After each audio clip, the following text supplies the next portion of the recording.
বাংলাদেশে enforced disappearance বা জোরপূর্বক গুমের ঘটনায় বহু বছর ধরেই মামলা অভিযোগ চলমান।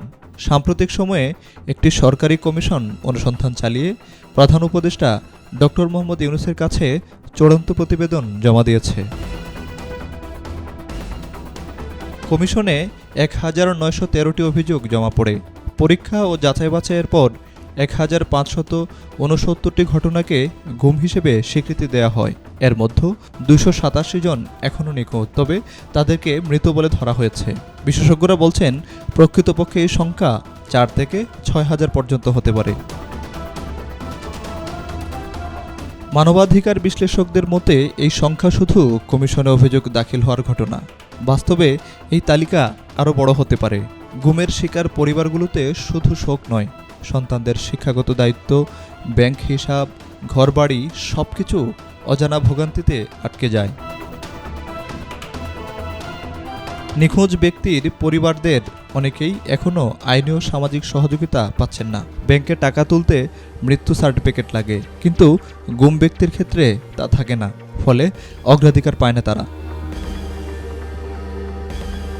কমিশনের প্রতিবেদনে রাজনৈতিক প্রেক্ষাপট ও প্রভাব উল্লেখ রয়েছে। যারা ফিরে এসেছেন তাদের মধ্যে ৭৫% জামাত শিবিরের আর ২২% বিএনপির কর্মী ছিলেন। আর যারা এখনও নিখোঁজ তাদের মধ্যে ৬৮% বিএনপি সহযোগী এবং বাকিরা জামাত শিবিরের। এই তথ্য দেখায় যে গুমের ঘটনা কোনো সাধারণ অপরাধ নয়, বরং রাজনৈতিক প্রেক্ষাপটে পরিচালিত হয়েছিল। সরকার International Convention for the Protection All Persons from Enforced Disappearance ICPPED-তে স্বাক্ষর করেছে। এটি এমন একটি আন্তর্জাতিক আইন যা যে কোনো দেশকে গুম থেকে নিরুৎসাহিত করে। Enforced Disappearance Prevention Remedies and Protection Ordinance ২০২৫-এ গুমের অপরাধের সর্বোচ্চ শাস্তি রাখা হয়েছে মৃত্যুদণ্ড। এটা অনেকের কাছেই একটি বড় সংকেত হিসেবেও দেখা হচ্ছে।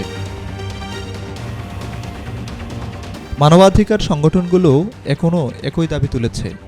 সরকারের প্রতি অনুরোধ জানাচ্ছেন, নিখোঁজের শেষ হদিশ যেন খুঁজে পাওয়া যায় এবং আর কখনো যেন এমন ঘটনা না ঘটে।